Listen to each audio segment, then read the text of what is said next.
Hi friends, welcome to channel. Karthigai Deepam சீரியலில் இப்போ ரொம்ப சூப்பரான பயங்கர இன்ட்ரெஸ்டிங்காக ரொம்ப பரபரப்பாக போயிட்டுருக்குங்க.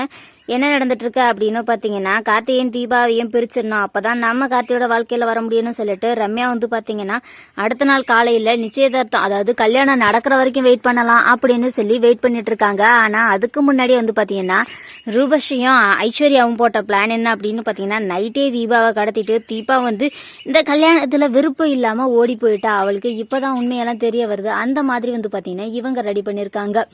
அண்ட் இவங்க ரெண்டு பேர்த்துக்கு இடையில பார்த்தீங்கன்னா தீபாவுக்கு ரொம்பவே ஃபீல் ஆகுது. என்ன அப்படின்னு பார்த்தீங்கன்னா, கார்த்திக் சாருக்கும் நமக்கும் நாளைக்கு காலையில் கல்யாணம் நடக்க போகுது. ஆனால் கார்த்திக் சாருக்கு இப்போ வரைக்கும் நம்ம மேலே லவ்னு சொல்லிட்டு எந்த ஒரு விஷயமும் நடக்கவே இல்லை. அப்போது கார்த்திக் சாருக்கு நம்ம எப்படி பொருத்தமானவங்களா இருப்போம்னு சொல்லி யோசிச்சுட்டு இருக்காங்க. அங்கே மைத்திலி என்ன கேட்குறாங்கன்னா, என்ன தீபா ஏதோ ரொம்பவே யோசிச்சுட்டு இருக்கா, அது நச்சு பிரச்சனையா அப்படின்னு சொல்லி கேட்குறாங்க. இல்லை, நீ கார்த்திக் சார்கிட்ட நான் விட்ட சவாலில் நான் தூத்துருவேன், கார்த்திக் சார் என்ன கடைசி வரைக்குமே லவ் பண்ண மாட்டாரு அப்படின்னு சொல்லிட்டு இருக்காங்க. தீபா நீ என்ன முட்டாளா அப்படின்னு சொல்லி அவங்களுமே கேட்குறாங்க. நான் முட்டாளெல்லாம் இல்லை, ஆனால் எனக்கு ரொம்பவே கஷ்டமா இருக்கு. கார்த்திக் சார் கிட்ட நான் தோத்துட்டேன். கார்த்திக் சார் என்ன லவ்வே பண்ண மாட்டாரு, அவருக்கு என்ன பிடிச்சிருக்கு சும்மா அவ்வளோதான் அப்படின்னு சொல்லி தீபா ஃபீல் பண்ணிட்டு இருக்காங்க. அண்ட் அந்த டைமிங்கில் பார்த்தீங்கன்னா ஒரு ஃபோன் காலும் வருது. தீபா நீங்கள் எங்கே இருக்கீங்க, நேராக பில்டிங்க்கு பின்னாடி வாங்க அப்படின்ற மாதிரி ஒரு ஃபோன் கால் வருது. சரி, கார்த்திக் சாருக்கு என் மேலே லவ் வந்துச்சு போல, அதனால தான் என்ன கூப்பிடுறாங்க அப்படின்னு சொல்லிட்டு நம்ம தீபாவும் ரொம்பவே சந்தோஷமா போகிறாங்க. அண்ட் அதை கேட்டு மைத்திலியும் பார்த்தீங்கன்னா சரி அப்படின்னு சொல்லிட்டு, நீ இப்போயாச்சும் கார்த்திக் தம்பியை பற்றி நீ புரிஞ்சுக்கிட்டியே, அவருக்கு உன் மேலே லவ்லாம் இல்லாமல் இல்லை தீபா அப்படின்னு சொல்லி அனுப்பி வைக்கிறாங்க.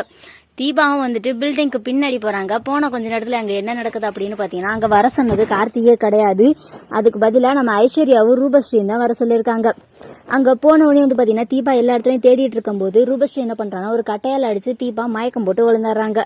உடனே பாத்தீங்கன்னா தீபாவை ஒரு சாக்குல கட்டி தீபாவை அப்படியே மண்டபத்துக்கு பின்னாடி பாத்தீங்கன்னா தூக்கிட்டு போயிடுறாங்க அந்த ரூபஸ்ரீ செட் பண்ண ஆளு.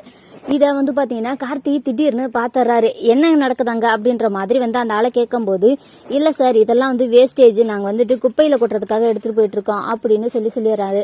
ஓபன் பண்ணி காட்டணுமா அப்படின்னு கேட்டோம்னா கார்த்தி இல்ல நீங்க ஓபன்ல காட்ட வேண்டாம், நான் என்னன்னு மட்டும் தான் கேட்டேன் அப்படின்னு சொல்லிட்டு போடுறாரு. அண்ட் கொஞ்ச நேரத்துல பாத்தீங்கன்னா கார்த்திக் உண்மையிலே தீபாவுக்கு சர்ப்ரைஸ் பண்றதுக்காக கால் பண்றாரு. ஆனா தீபாவுடைய போன் பாத்தீங்கன்னா நம்ம ரூபஸ்ரீ கிட்ட இருக்குங்க. இப்போ நம்ம தீபாவை காணும். கால் பண்ணி பார்த்துட்டு தீபா போன் எடுக்கல அப்படின்னோடனே நேரா மீனாட்சி கிட்ட கேட்கறாரு. அவங்களுமே தேட ஆரம்பிக்கிறாங்க. செம்ம சூப்பரா போகுது கார்த்திகை தீபம் சீரியல். இந்த வீடியோ உங்களுக்கு பிடிச்சா லைக் பண்ணுங்க, ஷேர் பண்ணுங்க. தேங்க்யூ ஃபார் வாட்சிங்.